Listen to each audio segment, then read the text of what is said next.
لقد عرفت الله من غير أن أرى، لقد عرفت الله من غير أن أرى، ولم أزل أحبه وأبتغي رضاه، ولم أزل أحبه وأبتغي رضاه.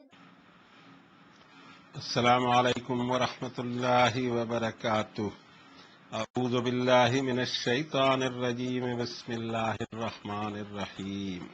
والمحصنات من النساء الا ما ملكت ایمانکم کتاب اللہ علیکم وأحل لكم ما وراء ذلكم ان تبتغوا باموالکم محسنین غیر مسافحین فما استمتعتم به منهن فآتوهن أجورهن فريضة ولا جناح عليكم فيما تراضيتم به من بعد الفريضة إن الله كان عليما حكيما.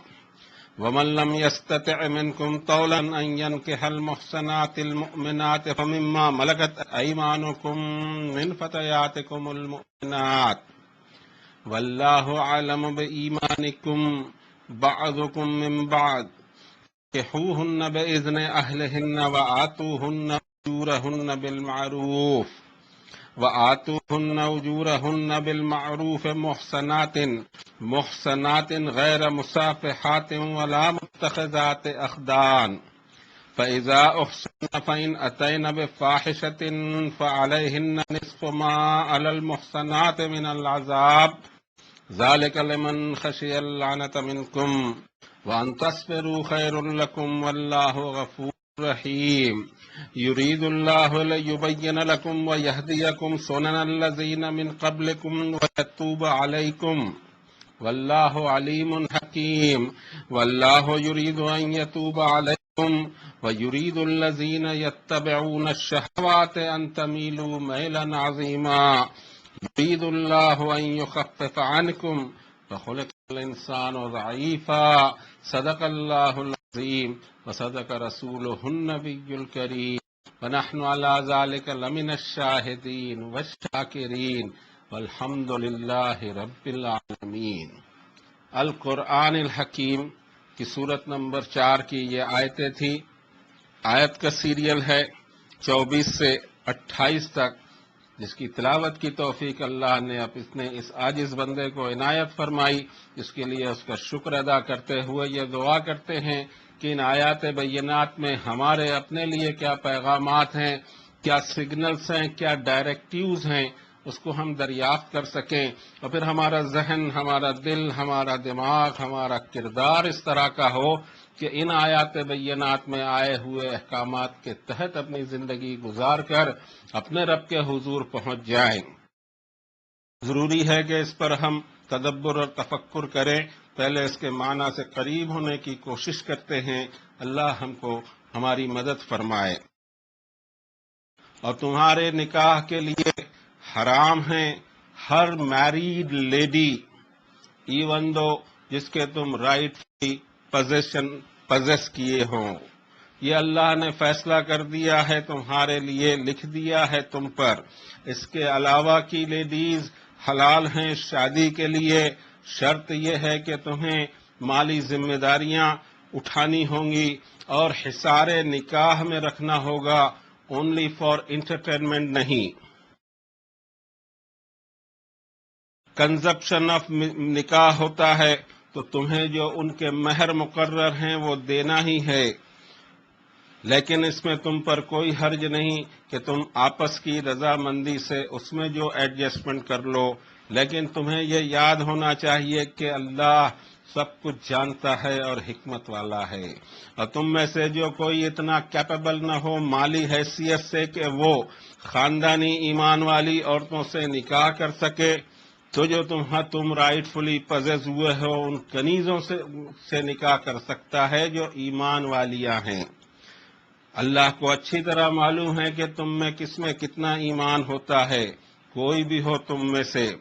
لیکن ان کنیزوں سے بھی نکاح کرنا ان کے گارجینز کی اجازت سے، اور ان کو بھی تمہیں مہر دینا لازم ہے سوشل نارمز کے حساب سے، اور ان کو بھی تمہیں نکاح میں رکھنے کی خاطر not only for entertainment, اور نہ کوئی پوشیدہ فرینڈشپ.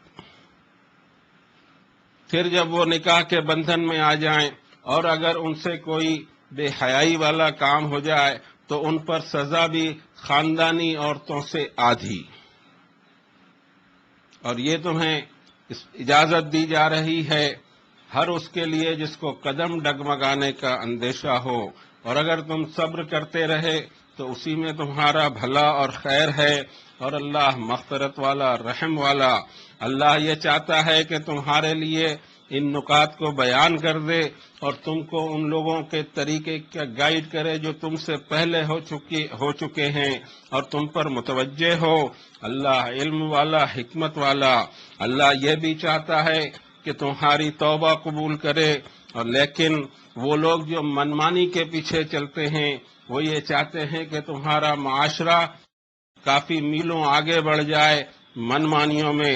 اللہ یہ چاہتا ہے کہ تم پر ان تمام بوجھ میں تخفیف اور آسانی کا معاملہ کرے، اس لیے کہ اللہ کو پتہ ہے انسان کمزور پیدا کیا گیا ہے.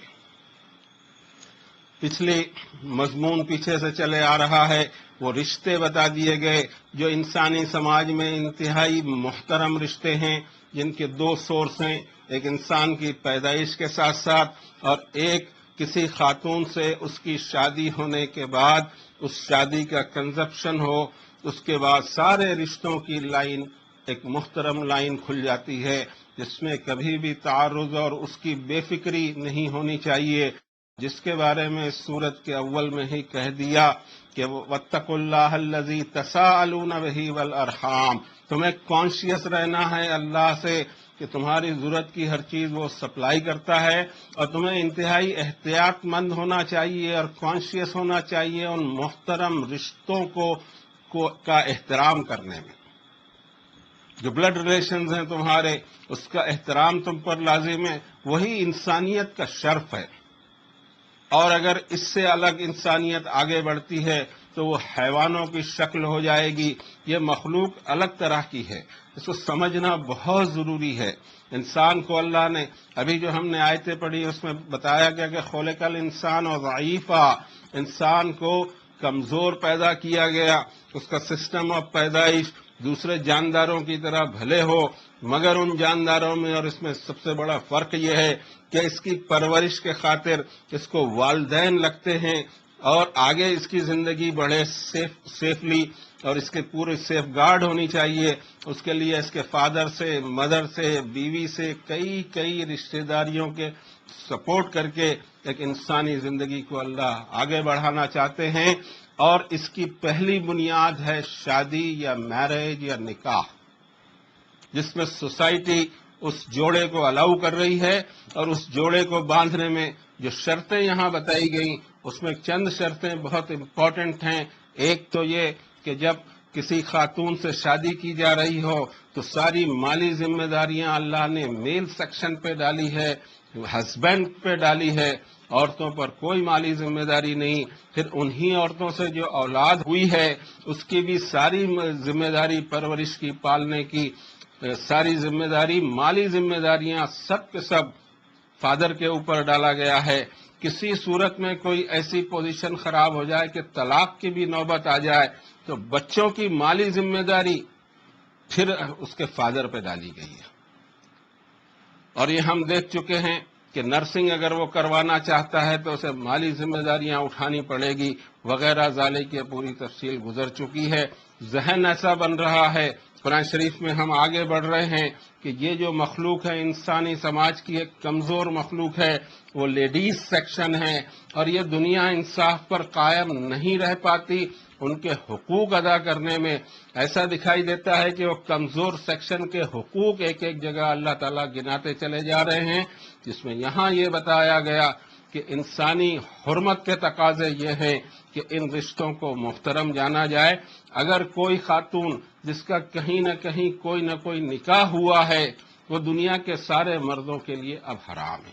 اس سے شادی نہیں کی جا سکتی unless and until اس پہلے ہسبینڈ سے اس کا نکاح ڈائیورس کی شکل میں، اس کی شادی کہہ لیجئے، نکاح کہہ لیجئے.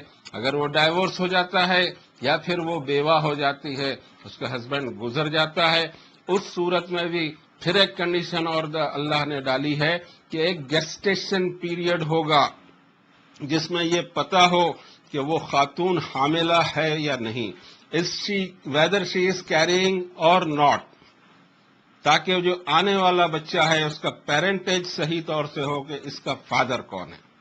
ثلاثۃ قروء اور یہ اور بھی جو عدت کے پیریڈ ہیں، ہم اس کو سورۃ البقرہ میں پڑھ چکے ہیں۔ اس طرح سے عدت کا پیریڈ کوئی سوک کا پیریڈ وغیرہ نہیں ہے، بلکہ یہ طے ہونا چاہیے کہ خاتون is not caring from her previous husband. اس کے بعد میں اب جو نئی شادی، اس پیریڈ میں کوئی شادی نہیں ہوگی۔ یہ پیریڈ جو گیسٹیشن کا ہے، عدت کا ہے، وہ پورا ہونے کے بعد پھر اس سے نکاح ہو سکتا ہے۔ اور نکاح کے بغیر، شادی کے بغیر کوئی باڈی ریلیشن کو قرآن شریف نے اجازت نہیں دی، یہاں نہیں دکھائی دیتا۔ جب تک کہ ہمیں کتاب اللہ پتہ نہیں ہوگی تب تک ہم کیسے زندگی گزاریں گے؟ کہیں ایسا تو نہ ہو کہ جو رواج پڑے ہوئے ہیں اس مطابق میری زندگی چلتی رہے اور اللہ کے یہاں میں کھڑا ہو جاؤں۔ حساب تو میرا اس کانسٹیٹیوشن پہ ہونے والا ہے۔ جب رب العالمین کی عدالت لگے گی تو ظاہر ہے کہ اس کا کوئی کانسٹیٹیوشن ہوگا، اور اس کا کانسٹیٹیوشن ہر دور کے انسانوں کے لیے اس دور میں نازل کی ہوئی کتاب ہی ہوگی۔ اور اسی میں آگے جن آیتوں میں فرمایا کہ تم سے پہلے جو مومن معاشرے گزر چکے ہیں، اور میں نے جو کتابیں اتاری، اور میں نے جو انبیاء اپوائنٹ کیے، ان کے پر ایمان لا کر جو معاشرہ تیار ہوا، ان کے طریقے تم کو ان آیات میں بتا دیے گئے کہ یہ وہ احکامات تھے جس پر وہ چلے ہیں، اسی پر تم کو چلنا ہے، اسی پر تمہاری خیریت ہے۔ قانون وہ جو میں بنا کر آپ کو دوں وہ آخرت میں نہیں چلنے والے، قانون وہ جو دنیا بناتی رہے آخرت میں وہ نہیں چلنے والے۔ آخرت میں وہی قانون چلیں گے جس کو رب نے سب پہلے نازل کر دیا۔ کانسٹیٹیوشن ایشوڈ ہے اس ورلڈ کو، اور اسی پر حساب ہونا ہے آخرت میں، میرا، آپ کا اور ساری انسانیت کا۔ ما وراء ذالکم ان تبتغوا باموالکم، ہر شادی کے اندر مالی ذمہ داری ہسبینڈ پہ ہوگی۔ محسنین غیر مصافحین، یہ جو کچھ بھی ہوگا یہ رشتہ نو ڈاؤٹ حصار نکاح میں رکھنے کے لیے ہوگا، انٹرٹینمنٹ کا نہیں ہے۔ انٹرٹینمنٹ اس کا جو پارٹ ہو سکتا ہو وہ ہوگا، لیکن انسانی سماج کی ایک ذمہ داری ہے جو اللہ نے مردوں اور عورتوں پر ڈالی ہے، اور یہ انسانی سماج کو آگے بڑھانا ہے۔ اس کو تو نکاح کو ایک حدیث شریف میں فرمایا کہ ان نکاح من سنتی، یہ طویل حدیث ہے، ہم نے چھوٹا حصہ پڑھا۔ رسول کریم صلی اللہ علیہ وسلم نے فرمایا کہ نکاح میری سنت ہے، اور سنت عبادت ہوتی ہے، شادی عبادت کا درجہ رکھتی ہے، اور عبادت کے اندر میں انٹرٹینمنٹ کا جو جذبہ آ رہا ہو، فرمایا کہ اونلی فار انٹرٹینمنٹ، یا اس زندگی اس سماج کو آگے بڑھانے کا اگر نظریہ نہیں ہے اور شادی کو نبھانے کا نظریہ نہ ہو، وہ شادی کیسے؟ یہ تو ایسا ہو گیا کہ ہم کسی قانون کو، کسی جج کو، کسی وکیل کو دھوکہ دینا چاہتے ہوں۔ نہ وکیل ہمیں میسر ہوں گے، نہ ججز کی جگہ رب العالمین جج ہوں گے، جن کو انسانی انٹلیکٹ، انسانی دل اور انسانی دماغ کے سارے بھید اور سارے وسوسے اور سارے خیالات معلوم ہوتے ہیں۔ کوئی بھی ایسا ہڈن ایجنڈا نہیں ہو سکتا جو اللہ سے چھپایا جا سکتا ہو۔ حصلہ معافی صدور ہو جائے گا، سارے اسرار اور سارے بھید اس دن اللہ کھول دیں گے، ہم چھپ نہیں سکیں گے۔ اس لیے ضرورت ہے کہ اینی شادی، اینی نکاح، اس میں جذبہ ہو انسانی سماج کو آگے بڑھانے کا۔ اونلی فار انٹرٹینمنٹ اگر کوئی جذبہ ہے تو وہ اس طرح کی سوچ والے اپنے آپ کو اس آیت میں دیکھیں۔ ہمارا کام ہے آیت بتا دینا، اس سے زیادہ ہم پر کوئی ڈیوٹی نہیں۔ پھر یہ بھی کہا کہ فَمَسْتَمْتَعْتُمْ بِهِ مِنْهُنَّ فَآتُوهُنَّ أُجُورَهُنَّ فَرِيضَةً۔ When there is conception of marriage، اور اس کے پیچھے وہ جذبہ ہے، تو نو ڈاؤٹ جو کچھ بھی وہاں طے کیا گیا ہے، مہر طے ہوا ہے، مہر کے بارے میں بھی ہماری سوچ صحیح ہونی چاہیے۔ مہر کی جو آئٹم ہر شادی میں رکھی گئی ہے، ہر نکاح میں رکھی گئی ہے، اس کا اللہ تعالیٰ نے اور اللہ کے نبی صلی اللہ علیہ وسلم نے کوئی پرٹیکولر اس کی ویلیو نہیں بتائی، لیکن اس کے پیچھے کا جذبہ ہمیں قرآن شریف میں دکھائی دیتا ہے کہ ایونچولیٹیز میں ایکسیڈنٹ میں، کوئی کرائسس ٹائم میں اس خاتون کو جو 4 مہینے 10 دن ہو یا 3 قروء کا مسئلہ ہو، اس پیریڈ کے اندر وہ خاتون کیسے زندگی گزارے؟ یا اس کو ایک طرح کا مالی اور سوشل انشورنس دیا جا رہا ہے کہ اس پر کوئی بھی اگر آفت خدا نہ خواستہ آتی ہے تو وہ اپنا پیریڈ نکال سکے عزت کے ساتھ. یہ اس کا جذبہ ہے اس کے پیچھے. ایک مالی اس کو ایشورنس ہو کہ اس کے ہسبینڈ نے اس کو طلاق دے دی یا اس کا ہسبینڈ گزر بھی جاتا ہے تو اس کے پاس اتنا مال ہو کہ کچھ پیریڈ وہ اپنا گزار سکے. دوسری شادی کرنے کے بیچ کا جو پیریڈ ہے وہ اطمینان اور عزت سے وہ گزار سکے. یہ کچھ میرے سمجھ میں جو بات آ رہی ہے میں نے آپ کے سامنے پیش کی کہ مہر کی آئٹم کی وجہ یہ ہے. اب ہر سماج میں اور ہر دور میں یہ کم زیادہ ضرور ہو سکتا ہے لیکن معروف ہونا چاہیے. لفظ معروف اس لیے استعمال کیا رب تعالیٰ نے کہ اس سوسائٹی کا سوشل نارم کیا ہے اس اعتبار سے ہونا چاہیے. لوگوں کے لیونگ اسٹینڈرڈ الگ ہو سکتے ہیں، ایریاز الگ ہو سکتے ہیں، زمانے الگ ہو سکتے ہیں. اس کو چیک کرنا پڑے گا. اس اعتبار سے خود جو دولہا پکش ہے یا جو خود دولہا ہے، ہسبینڈ ہے، اس کو سوچنا چاہیے کہ وہ کیا ہونا چاہیے. اس کو طے ضرور نہیں کیا لیکن اتنی عقل اور اتنی سمجھ دی ہے کہ انسان خود اس کو طے کرے. اور کسی بھی چیز کو طے کرنے کے لیے ایک چھوٹا سا سنہری اصول یہ ہے کہ سیٹ بدل لی جائے. سامنے کی سیٹ پہ اگر ہم بیٹھ کر سوچیں تو ہمیں پورا پکچر سمجھ میں آ جائے کہ کیا ہونا چاہیے. آگے بڑھتے ہیں. اگلی آیت شریفہ میں فرمایا وَمَن لَّمْ يَسْتَطِعْ مِنكُمْ طَوْلًا أَن يَنكِحَ الْمُحْصَنَاتِ الْمُؤْمِنَاتِ فَمِمَّا مَلَكَتْ أَيْمَانُكُم مِّن فَتَيَاتِكُمُ الْمُؤْمِنَاتِ.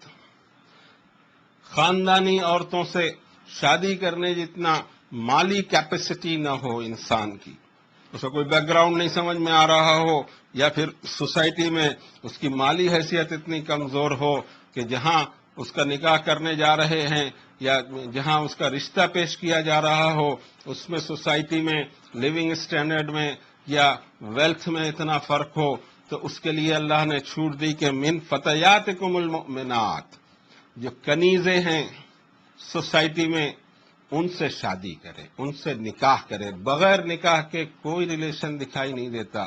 کنیزوں کے مسئلے بھی آج تک حل نہیں ہوئے ہیں. دنیا میں ڈیزرٹڈ وومن کا ایک مسئلہ بنا رہتا ہے. فسادات کے اندر میں بھی ہوتا ہے. کہیں اور بہت ساری ایسی پوزیشن آتی ہے کہ خاتون اپنے گھر واپس نہیں جا سکتی. نہ گھر والے اس کو قبول کرتے ہیں نہ سماج والے اس کو قبول کرتے ہیں. وار ٹائم میں، رائٹس میں اور بہت ساری چیزوں میں ڈیزرٹڈ ویمن کا ایک مسئلہ پیدا ہوتا ہے.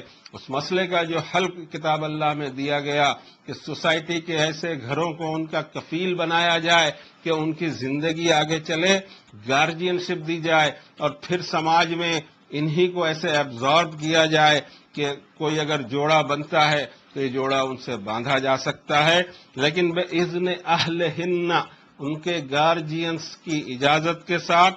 لیکن اس میں بھی فری والا پھر بھی معاملہ نہیں آئے گا. وَآتُوهُنَّ أُجُورَهُنَّ بِالْمَعْرُوفِ. سوشل نارمز کے حساب سے کیا ہونا چاہیے. دوسرے جو خاندان ہیں ان کا لیونگ اسٹینڈرڈ کچھ ہو. یہ ظاہر ہے کہ کنیز طبقے سے آنے والی خاتون ہو سکتی ہے تو وہ لیونگ اسٹینڈرڈ تو بظاہر نہیں ہوگا اور یہ بھی اتنا غریب ہے کہ یہ بڑے خاندان میں نہیں جا سکتا. تو اب پھر بھی کہ اب مہر کے بغیر ہی چل جائے ایسا بالکل نہیں ہے. وَآتُوهُنَّ أُجُورَهُنَّ بِالْمَعْرُوفِ. ان کو بھی مہر دینا ہوگا. محسنات غیر مصافحات. اور ان کنیزوں کے ساتھ میں بھی اونلی انٹرٹینمنٹ کا کوئی سوال ہی نہیں پیدا ہوتا. اس کا کوئی گنجائش اللہ نے نہیں رکھی. محسنین، حصار نکاح میں رکھنے کے لیے، انسانی سوسائٹی کو آگے بڑھانے کے لیے. غیر مصافحات ولا متخذات اخدان، چوری چھپے فرینڈشپ. آج کل تو یہ ایک دور نکلا، friends, girlfriend, boyfriend. عمر 50 60 سال کی ہے، کیا ہے، گرل فرینڈ ہیں، بوائے فرینڈ ہیں. کیوں ہے یہ؟ تو سوچنے کی چیز ہے. انسانی سماج نے ان قانون کو اتنا پیچیدہ بنایا ہے. کہیں تو بالکل چھوٹ دے رکھی ہے کہ کبھی بھی توڑ دیا جائے اور کبھی بھی جوڑ لیا جائے، اور کہیں اتنا زیادہ اس کو مشکل کر دیا ہے، ڈائیورس کو اتنا مشکل کر دیا ہے کہ آخر لوگ اس میرج کے سسٹم کے اوپر میں وشواس نہ کرتے ہوئے کہ اتنی ذمہ داریاں کون پالے گا اور اتنی زیادہ پریشانیوں کو کون فیس کرے گا، زندگی گزار دے رہے ہیں بوائے فرینڈ اور گرل فرینڈ بن کر، اور سماج میں کوئی اس کے بارے میں جاگرن اور احساس بھی نہیں پیدا ہوتا کہ یہ کیا ہو رہا ہے۔ انسانی سماج کی مٹی پلید ہو جائے گی، انسانی سماج حیوان کے لیول پہ چلا جائے گا، بولا نہیں جا رہا ہے۔ ایشیا کے اندر آج بھی الحمدللہ اتنی یہ بیماری نہیں ہے جتنا ان ممالک میں ہے جو ایڈوانس ممالک کہلاتے ہیں، لیکن وہاں یہ ایڈوانسمنٹ نہیں ہوتا کہ کیا اس سماج کو ایسے ہی چلنے دینا چاہیے؟ بوائے فرینڈ اور گرل فرینڈ جیسا سماج چلے، اس میں دونوں میں سے کوئی ذمہ داری ہی نہیں اٹھا رہا ہے، ہسبینڈ اور وائف والی کوئی ذمہ داری نہیں، اولاد ہو رہی ہے اس کے پیرنٹیج کی کوئی ذمہ داری نہیں، تو یہ تو معاشرہ وہی بنے گا جو غیر انسانی معاشرہ ہوا کرتا ہے، حیوانوں کا معاشرہ ہوا کرتا ہے۔ کیا اس حد تک ہم انسانیت کو لے جانا چاہتے ہیں؟ بہت سوچنے کی چیزیں ہیں، سوچا جاتا نہیں ہے۔ مذہبی قوانین ایسے کچھ بنا دیے گئے ہیں کہ نہ وہ قبول ہوتے ہیں، تو ملکی قوانین ایسے بنا دیے گئے ہیں کہ نہ وہ قبول ہوتے ہیں۔ پریشان ہو کر انسانیت ایک تیسرا علاج کھوجتی ہے، لیکن یہ علاج انسانیت کو مزید تباہی کی طرف لے جائیں گے۔ ہونا یہ چاہیے کہ اب سر جوڑ کر بیٹھا جائے اور قرآن شریف کو ڈسکور کیے ہر معاشرہ کرے، بلکہ میں سارے معاشروں کو ایک کال دیتا ہوں کہ پہلے کتاب اللہ کو سمجھنے کی کوشش کریں، عورتوں کے حقوق سمجھنے کی کوشش کریں، اور رب تعالیٰ نے ان کے حقوق کی کیا سیف سائٹ کی ہے اس کو سمجھنے کی کوشش کریں۔ طلاق کی صورت میں ہسبینڈ پہ کتنی ذمہ داریاں ڈالی ہیں اس کو ڈسکور کرنے کی کوشش کریں۔ ان بچوں کو جو طلاق کی صورت میں ماں کی گود میں ہوں ان کی ذمہ داریاں پھر اس کو فادر پر کیا ڈالی گئی ہیں اس کو سمجھنے کی کوشش کریں، اور پھر یہاں آئیں اس صورت شریفہ میں رشتوں کی نزاکت کو ڈسکور کر کے اگر وہ قانون بناتے ہیں تو انشاءاللہ یہ انسانیت بچے گی، ورنہ یہ انسانیت تباہ ہونے کے دور پر ہے۔ اب یہاں جن کا تذکرہ کیا جا رہا ہے وہ سوسائٹی کی وہ لیڈیز ہیں جو کنیز کی صورت میں کہیں گارجین شپ کی صورت میں جی رہی ہیں، ان سے یہ نکاح اس لیے کرنے کی اجازت دی کہ اس شخص کے پاس میں اتنی کیپیسٹی نہیں ہے کہ وہ خاندانی عورتوں کی ذمہ داری اٹھا سکے، یا اس کی پوزیشن میں اتنا فرق ہے کہ اس کو خاندانی لڑکی حاصل نہیں ہو سک رہی ہو، تو کنیزوں کے لیے۔ لیکن کنیز کا رتبہ کہاں جاتا ہے یہ سوچنا بہت ضروری ہے۔ ایک ڈیزرٹڈ وومن ہے جو کسی کی گارجین شپ میں ہے، اور اس کے بعد اب اس کی شادی کسی سے ہو رہی ہو تو ایک دم سے اسٹیٹس کے اندر میں اللہ تعالیٰ نے اس کو وہ امپورٹنس دے دی کہ وہ فلانے کی مسز بن گئی۔ اس کا پرانا سارا ریکارڈ جو ہے اب اس طرح سے شروع ہوا کہ یہ اس کی مسز ہے، اور اس کے بعد اسی کے سے ہونے والی اولاد کی ماں کہلائے گی، اور جب شادی ہی کی ہے تو اس کے انتقال پر اس کو ورثہ بھی ملے گا۔ یہاں سے اس ڈیزرٹڈ وومن کو ایک نیا بیس دے دیا اللہ تعالیٰ نے، اور اس کو ایک نیا خاندان عنایت کر دیا۔ یہ ساری چیزیں جب ہم یہ چکر سے نکل کر صرف کتاب اللہ پر نہیں آئیں گے تب تک تو ہمیں سمجھ میں بھی نہیں آئے گا کہ کیسی نورانی چیز اور کیسی رحمت کی چیز انسانیت کے لیے اللہ نے نازل فرمائی تھی۔ ہم اس طرف پہنچ نہیں پاتے ہیں، ہم بیچ میں کہیں رک جاتے ہیں۔ اس کے بعد رب تعالیٰ نے فرمایا فَإِذَا أُحْصِنَّ فَإِنْ أَتَيْنَ بِفَاحِشَةٍ فَعَلَيْهِنَّ نِصْفُ مَا عَلَى الْمُحْصَنَاتِ مِنَ الْعَذَابِ۔ یہ خاتون، اس کو سوشل بیک گراؤنڈ نہیں ملا، اس کے پاس پیرنٹیج کسی وجہ سے نہیں ہے، یا یہ ڈیزرٹڈ ویمن ہے، یا اور کوئی اور سچویشن اس کے ساتھ میں لگی ہوئی ہے، اگر اس سے کوئی بری حرکت ہوئی شادی کے بعد تو اس کو سزا کتنی؟ یہ بہت امپورٹنٹ چیز ہے۔ یہ صرف کتاب اللہ میں مل سکتی ہے، اور یہ صرف وہاں سے مل سکتی ہے اس ڈیزرٹڈ وومن کا جو خالق اور مالک اور رب ہے اس کی ہی کتاب سے مل سکتی ہے، چونکہ اس کو وہ خاندانی تربیت نہیں ملی جو عام طور سے انسانوں کے بڑے حصے کو ملتی ہے۔ فادر اور مدر اور ننیحال اور ددیحال ہو کر ایک بچی پروان چڑھتی ہے بھائیوں اور بہنوں میں، وہ اس کی جو اخلاقی تربیت ہے کسی وجہ سے اس لڑکی یا اس خاتون کو نہیں مل سکی ہے، تو اب اگر اس کے قدم لڑکھڑائے کسی بنیاد پر تو اس کو خاندانی عورتوں سے آدھی سزا۔ سلام ہو نبی کریم صلی اللہ علیہ وسلم پر، اور اللہ کا شکر ادا کیا جائے کہ انسانیت کے لیے کیا چیز اتاری تھی، اور ہم نے اس کے ساتھ یہ کیا کہ جزدان میں بند کر کے رکھ لیا۔ نہ ہمیں پتہ ہے، نہ ہم دنیا کو پتہ لگنے دیتے ہیں کہ کس رحمت والے رب نے اس کو نازل کیا ہے۔ ہم اس مضمون کو یہیں اس دعا کے ساتھ میں پورا کریں گے، ربنا تقبل منا انک انت السمیع العلیم وتب علینا انک انت التواب الرحیم۔ اللہ آپ کی کتاب کی حکمت، اس کے احکامات، اس کے رموز، اس کے نکات سے ہم کو قریب کر دیجئے، ہم پہچان سکیں آپ کو اور آپ کی کتاب کو اور آپ کے نبی کریم صلی اللہ علیہ وسلم کو توفیق دیجئے، اعمال کی توفیق دیجئے، وصلی اللہ علی النبی الکریم۔